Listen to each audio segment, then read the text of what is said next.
Hi everyone, welcome to Scholar Side. Today we are going to discuss one of the most important topics of political science and that is the concept of government.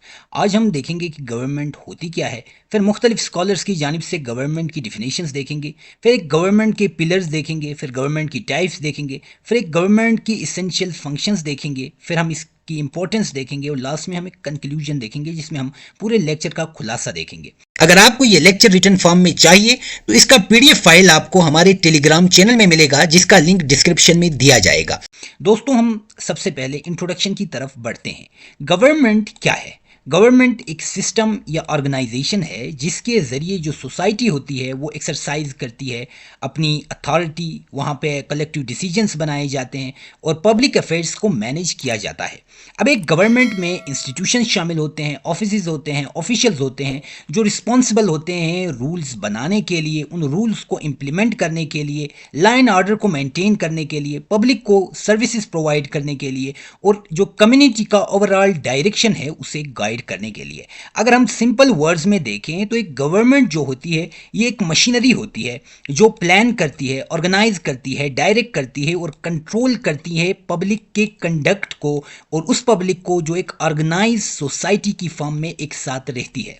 तो हमारी समझ में ये आया कि government उस machinery का नाम है जो पब्लिक के लिए लॉज बनाती है, उन लॉज को इंप्लीमेंट करती है, पब्लिक अफेयर्स को मैनेज करती है, लॉ एंड ऑर्डर को मेंटेन करती है। अब हम मुख्तलिफ स्कॉलर्स की जानिब से, पॉलिटिकल साइंटिस्ट की जानिब से दी गई गवर्नमेंट की डेफिनेशंस को देखते हैं। सबसे पहले हमारे पास प्रोफेसर डाइसी की डेफिनेशन है। प्रोफेसर डाइसी कहते हैं कि गवर्नमेंट जो है वो एक कॉन्स्टिलेशन ऑफ इंस्टीट्यूशंस है जो सवर्न अथॉरिटी एक्सरसाइज करती है under the rule of law, जो जोर देती है, एम्फेसाइज करती है लीगैलिटी पर, पार्लियामेंट्री सवर्निटी पर और कॉन्स्टिट्यूशनल लिमिट्स पर।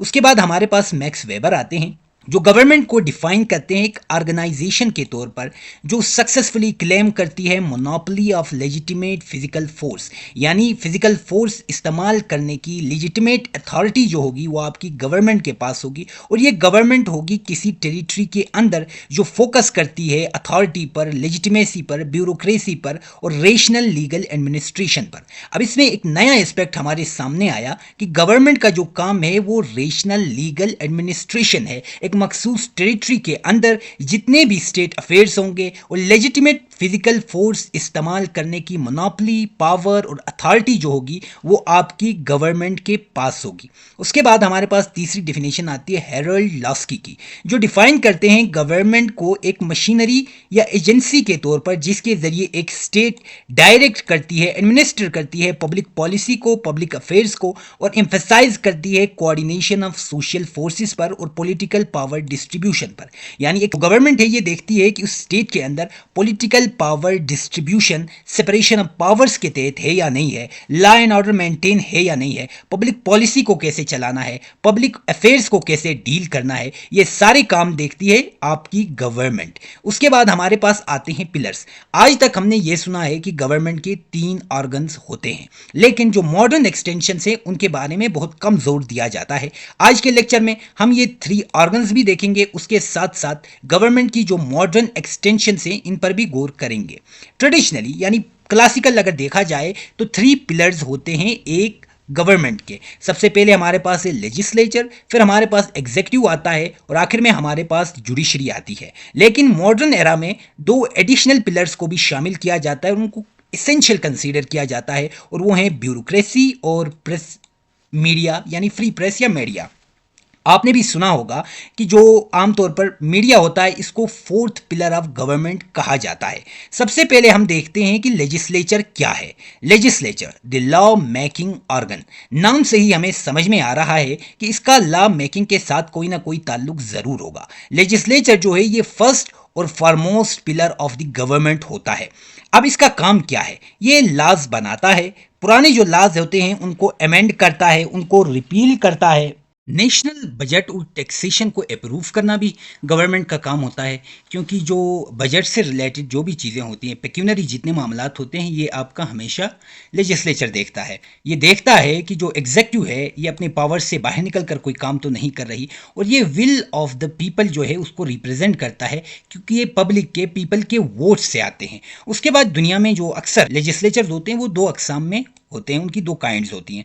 सबसे पहले हमारे पास यूनिकैमरल है जिसमें सिर्फ एक चैम्बर होता है, और बाईकैमरल हैं जिसमें दो चैम्बर्स होते हैं, जैसे सेनेट और नेशनल असेंबली। यही सिस्टम पाकिस्तान और इंडिया में है। अब लेजिस्लेचर की इंपॉर्टेंस देखें तो सबसे पहले ये डेमोक्रेटिक रिप्रेजेंटेशन को इंश्योर करता है, यानी ये जो पब्लिक होती है उसकी वोट की बुनियाद पर आता है, आवाम की जो राय होती है उसको रिप्रेजेंट करता है। उसके बाद ये प्रोवाइड करता है लीगल स्ट्रक्चर टू सोसाइटी, यानी एक सोसाइटी को लीगल स्ट्रक्चर फराहम करता है। ये रोकता है आर्बिट्ररी रूल को, यानी किसी एक शख्स की हुक्मरानी, जुल्म को, इन चीज़ों को जो आपका लेजिस्लेचर होता है ये रोकता है। उसके बाद ये एक्ट करता है as the voice of citizens through elected members, क्योंकि आपके लेजिस्लेचर में आपके इलेक्टेड मेंबर्स होते हैं, तो आपके इलेक्टेड मेंबर्स जो होते हैं वो वॉइस ऑफ सिटीजन्स होते हैं। वो सिटीजन्स के जो मसाइल होते हैं उनको पेश करते हैं और उसकी बुनियाद पर रूल मेकिंग करते हैं। और एक लेजिस्लेचर के बगैर गवर्नमेंट जो होती है वो ऑटोक्रेट और लॉलेस बन जाती है, क्योंकि जब रूल मेकिंग अथॉरिटी ही नहीं होगी तो वहां पे लॉ कोई मौजूद ही नहीं होगा।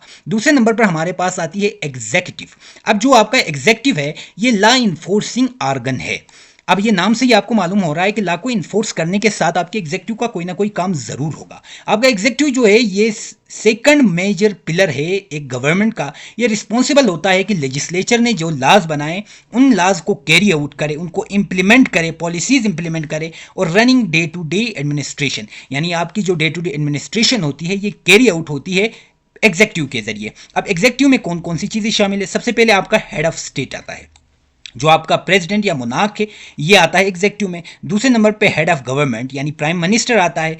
तीसरे नंबर पे एक प्राइम मिनिस्टर की जो कैबिनेट होती है उसके जो मिनिस्टर्स होते हैं ये एग्जीक्यूटिव में आते हैं। उसके बाद पुलिस और लॉ इन्फोर्समेंट एजेंसीज जितनी हैं ये भी आपकी एग्जीक्यूटिव में आती है, और दीगर जो गवर्नमेंट डिपार्टमेंट और मिनिस्ट्रीज हैं ये सारी एग्जीक्यूटिव में आती है। अब एक एग्जीक्यूटिव की फंक्शंस देखी जाएं तो सबसे पहले आता है एग्जीक्यूट्स एंड इन्फोर्सेस लॉ, यानी लेजिस्लेचर ने जो लॉज बनाए उन लॉज को एग्जीक्यूट और इन्फोर्स करती है आपकी एग्जीक्यूटिव। दूसरे नंबर पे इंटरनल जो सिक्योरिटी होती है उसको मेंटेन करती है। तीसरे नंबर पे कंडक्ट करती है फॉरेन रिलेशंस, यानी आपके फॉरेन अफेयर्स जितने होंगे ये आपके एग्जीक्यूटिव के जेरे कंट्रोल होंगे, उसके जेरे इंतजाम होंगे।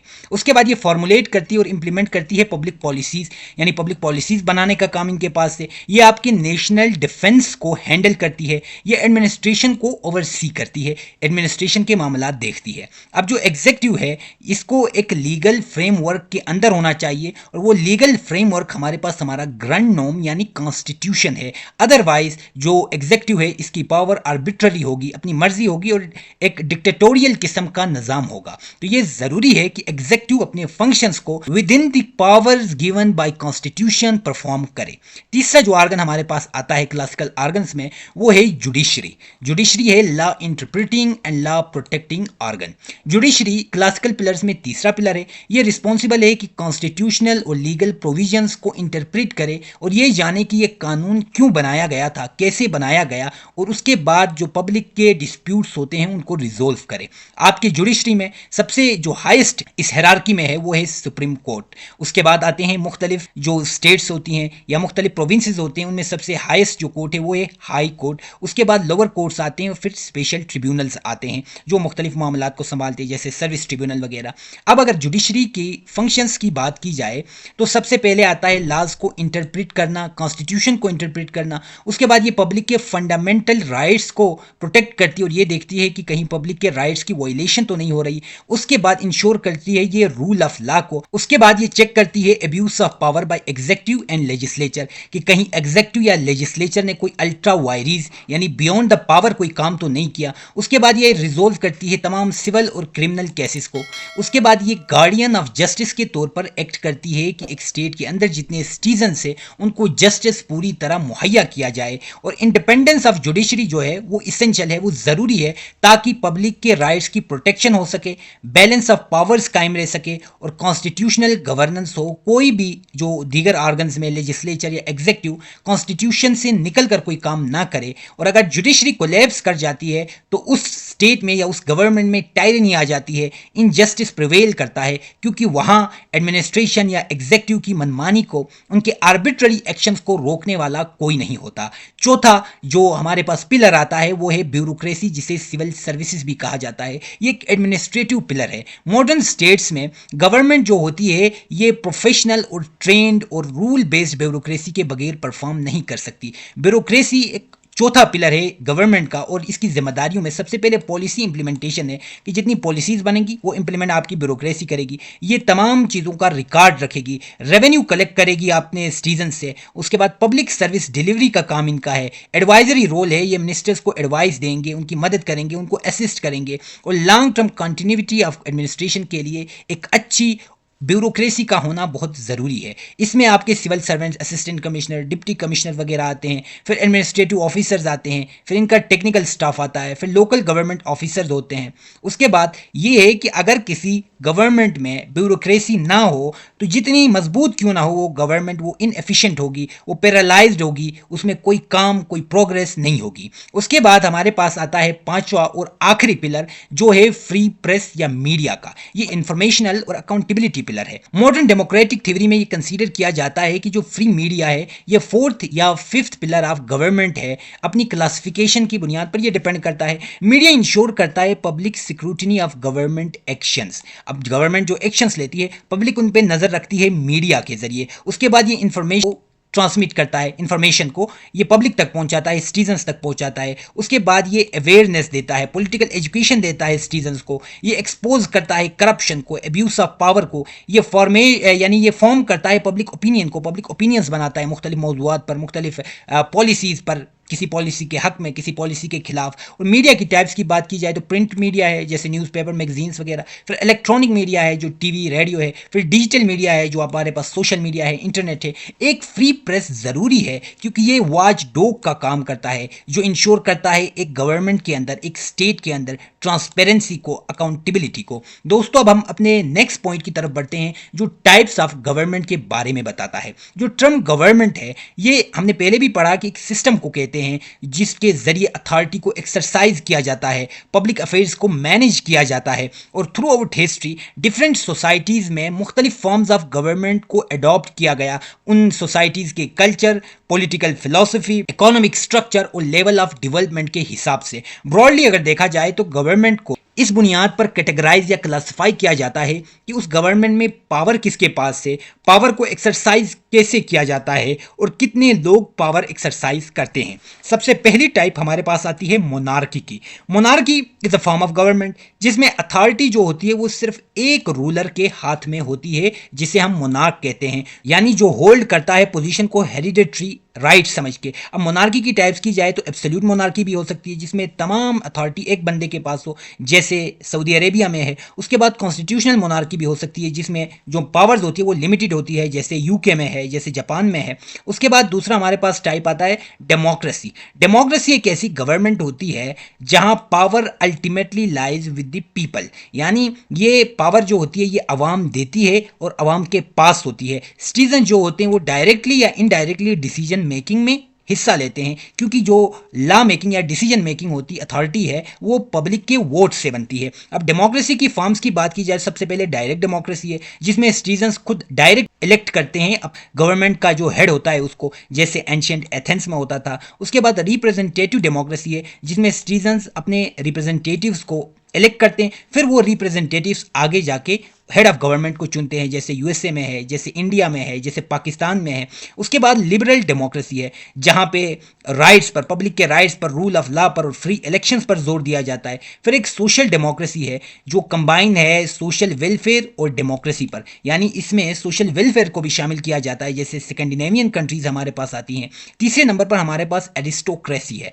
एरिस्टोक्रेसी एक ऐसी गवर्नमेंट को कहते हैं जो किसी सोसाइटी के अंदर मौजूद सबसे बेहतरीन, सबसे ज्यादा तालीम याफ्ता या जो सोशली सुपीरियर क्लास होती है वो हुकूमत करती है। हिस्टोरिकली इसका मतलब ये था कि जो नोबल्स होंगे या एलीट फैमिलीज होंगी, इनके जरिए जो रूल होता था उसको एरिस्टोक्रेसी कहा जाता था। मिसाल के तौर पर एंशिएंट स्पार्टा में ये हुकूमतें होती थी, मिडिवल यूरोपियन नोबिलिटी। उसके बाद चौथे नंबर पर हमारे पास ओलिगार्की है। ओलिगार्की का मतलब है rule by a small powerful group, यानी एक छोटा सा ग्रुप इतना ताकतवर होता है कि वो पूरी पब्लिक पर हुकूमत करता है। दिस ग्रुप में consist of wealthy individuals, military journals, industrialist, and religious elites, यानी किसी भी फील्ड के ताकतवर तरीन लोग मिलकर अगर हुकूमत करें तो उसको ओलिगार्की कहा जाता है। मिसाल के तौर पर म्यांमार में जो मिलिट्री एलिट्स की हुकूमत थे, उसके बाद business oligarchs influencing power in Russia, ये मिसालें हैं। उसके बाद आती है थियोक्रेसी। थियोक्रेसी में यह होता है कि जो रिलीजियस लीडर्स होता है, गवर्नमेंटल अथॉरिटी उनके पास होती है। जैसे ईरान में सुप्रीम लीडर के पास तमाम पावर्स होते हैं, जैसे वेटिकन सिटी है। उसके बाद छठे नंबर पे हमारे पास ऑटोक्रेसी है। ऑटोक्रेसी एक ऐसी गवर्नमेंट होती है जिसमें एक पर्सन होल्ड करता है अनलिमिटेड पॉलिटिकल पावर। इसकी कॉमन फॉर्म्स है डिक्टेटरशिप। इसमें क्या होता है, power is taken and maintain by force और कोएजन। इसमें जबरदस्ती पावर अवाम की हुकूमत से छीनी जाती है। पॉलिटिकल जो अपोजिशन होती है उसको रिस्ट्रिक्ट किया जाता है, बैन किया जाता है, मार दिया जाता है, जेलों में बंद किया जाता है। मिसाल के तौर पर नॉर्थ कोरिया है, हिस्टोरिकल नाजी जर्मनी है। उसके बाद इसकी दूसरी किस्म है टोटलिटेरियनिज्म, यानी एक्सट्रीम फॉर्म ऑफ डिक्टेटरशिप, जहां गवर्नमेंट कंट्रोल करती है एक सिटीजन की जिंदगी के ऑल एस्पेक्ट्स को, चाहे वो एस्पेक्ट पॉलिटिकल हो, इकोनॉमिक हो, कल्चर हो, यहां तक कि उसकी प्राइवेट लाइफ को भी गवर्नमेंट देखती है। मिसाल के तौर पर जो स्टालिन के दौर में यूएसएसआर था या माओ के दौर में चाइना था। उसके बाद सातवें नंबर पे हमारे पास आती है रिपब्लिक। रिपब्लिक एक ऐसी गवर्नमेंट है जिसमें हेड ऑफ गवर्नमेंट इलेक्टेड होता है। वो हेरिडिटरी कोई क्लेम नहीं होता है, यानी पहले उसका बाप था तो अब बेटा नहीं आएगा, बल्कि जो वहां के लोग हैं वो अपने हेड ऑफ गवर्नमेंट को खुद चुनते हैं। जैसे यूएसए है, टर्की है, फ्रांस है। आठवें नंबर पे हमारे पास प्रेसिडेंशियल गवर्नमेंट होती है, जिसमें तमाम पावर्स जो होते हैं, यानी हेड ऑफ स्टेट तो प्रेसिडेंट होता है, लेकिन प्रेसिडेंशियल गवर्नमेंट में हेड ऑफ गवर्नमेंट भी प्रेसिडेंट होता है। सेपरेशन ऑफ पावर्स होती है एग्जीक्यूटिव, लेजिस्लेचर और जुडिशरी के बीच में, और फिक्स टेन्योर होता है प्रेसिडेंट का, जैसे पाकिस्तान और इंडिया में 5 ईयर्स है। इसकी मिसालें हैं यूएसए, ब्राजील, पाकिस्तान, इंडिया। उसके बाद पार्लियामेंट्री गवर्नमेंट है। इसमें जो हेड ऑफ गवर्नमेंट होगा वो आपका प्राइम मिनिस्टर होगा, और प्राइम मिनिस्टर अपनी कैबिनेट के जरिए तमाम मामला को डील करेगा। ये लेजिस्लेचर जो होता है आपकी नेशनल असेंबली या आपका यानी कि आपकी नेशनल असेंबली या पब्लिक रिप्रेजेंटेटिव जो होते हैं वो पार्लियामेंट्री गवर्नमेंट को चुनते हैं, प्राइम मिनिस्टर को चुनते हैं किसी बंदे को वोटिंग की बुनियाद पे। प्राइम मिनिस्टर अपने ऑफिस में तब तक रह सकता है जब तक पार्लियामेंट की सपोर्ट हो। अगर पार्लियामेंट की सपोर्ट ना हो तो वोट ऑफ नो कॉन्फिडेंस आएगा और वो प्राइम मिनिस्टर घर चला जाएगा। उसके बाद इसमें फ्यूजन ऑफ पावर्स होती है, जैसे यूके, इंडिया, पाकिस्तान।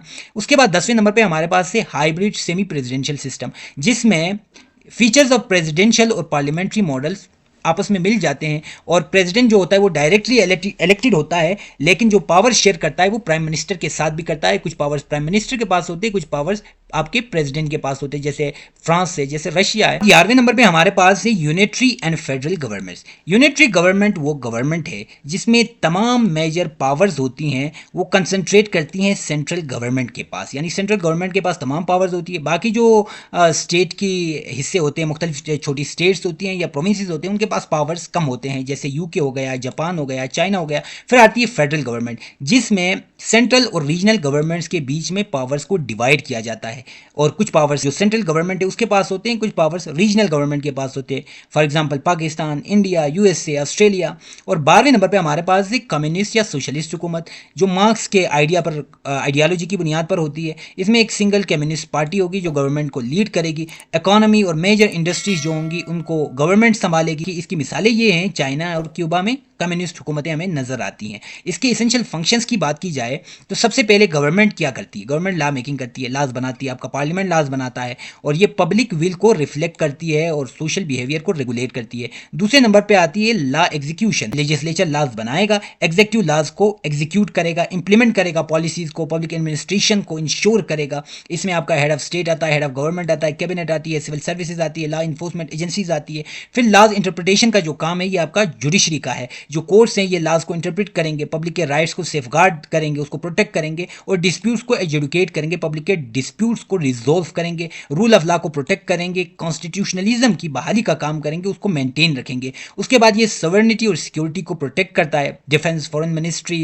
या foreign policy, intelligence, military operations. फिर उसके बाद लॉ एंड ऑर्डर को मेंटेन करेगा, पुलिस, कोर्ट्स, लोकल एडमिनिस्ट्रेशन, यही इसी का काम है। उसके बाद वेलफेयर एंड डेवलपमेंट है। मॉडर्न गवर्नमेंट जो है, पहले तो लेजिस्लेटिव स्टेट्स होती होती थी जिनमें ये काम होता था स्टेट का कि वो सिर्फ एडमिनिस्ट्रेशन ऑफ जस्टिस, रेवेन्यू का काम और उसके साथ की डिफेंस का काम है ये करती थी। लेकिन अभी आई है वेलफेयर स्टेट्स, ये आपकी education, health care, social security, economic regulation, environmental protection, ये सारे काम आपकी गवर्नमेंट संभालती है। उसके बाद डिप्लोमेसी इन इंटरनेशनल रिप्रेजेंटेशन है, किसी भी स्टेट को इंटरनेशनल फोरम्स पर रिप्रेजेंट करने का काम आपकी गवर्नमेंट का होता है। ये साइन करती है ट्रीटीज़ को, ये पार्टिसिपेट करती है इंटरनेशनल ऑर्गेनाइजेशन में जैसे यूएन हो गया, WTO, WHO, और ये फॉरेन रिलेशंस को, मुख्तलिफ कंट्रीज़ के साथ रिलेशंस को कंडक्ट करती है। उसके बाद छठे नंबर पे हमारे पास है कि गवर्नमेंट इंपॉर्टेंट क्यों है। एक गवर्नमेंट ज़रूरी है, इसेंशियल है, क्योंकि ये लीडरशिप और पब्लिक डायरेक्शन मुहैया करती है स्टेट को। उसके साथ ये कन्फ्लिक्ट्स को रिजोल्व करती है, ये किसी स्टेट की इकोनॉमी को मैनेज करती है, ये इंश्योर करती है जस्टिस और इक्वालिटी को, बराबरी हो, इंसाफ मुहैया हो लोगों को। वहाँ पे नेशनल जो सवर्निटी होती है उसको प्रोटेक्ट करती है, एक कलेक्टिव लाइफ को, कम्युनिटी को, सोशल लाइफ को ऑर्गेनाइज करती है, मेंटेन करती है। ये पब्लिक डिमांड्स को पॉलिसीज़ में तब्दील करती है, यानी पहले पब्लिक डिमांड रखती है, फिर आपका लेजिस्लेचर जो पब्लिक की विल को रिप्रेजेंट करता है वो उसी बुनियाद पर पॉलिसीज़ बनाता है। अगर हम इस सेंस में शॉर्ट में बताएं तो किसी गवर्नमेंट के बगैर सोसाइटी जो है वो डिसऑर्डर, इनसिक्योरिटी और क्योस का शिकार हो जाएगी, वो सोसाइटी तबाह हो जाएगी। वहाँ पे कोई लाइन ऑर्डर नहीं होगा, वहाँ कोई ऑर्गेनाइजेशन नहीं होगी, वहाँ कोई जस्टिस नहीं होगा, वहाँ का निज़ाम तबाह हो जाएगा। अब हम इस पूरे लेक्चर का खुलासा देखें तो कंसेप्ट ऑफ गवर्नमेंट जो है यानी सबसे इंपॉर्टेंट तरीन टॉपिक्स में से एक है, और स्टेट का जो फंक्शन होता है, ऑपरेशनल स्ट्रक्चर होता है, वो आपकी गवर्नमेंट होती है। ये ट्रांसफॉर्म करती है एब्स्ट्रैक्ट सवर्निटी को प्रैक्टिकल अथॉरिटी में, यानी स्टेट आपको नजर नहीं आती है लेकिन स्टेट जो भी काम करती है वो गवर्नमेंट के जरिए करती है। एक गवर्नमेंट आपके लाइन एंड ऑर्डर को मेंटेन करती है, सर्विसेज डिलीवर करती है, राइट्स की प्रोटेक्शन का काम करती है, और नेशन को, किसी भी नेशन को इंटरनेशनल फॉरम्स पर रिप्रेजेंट करती है।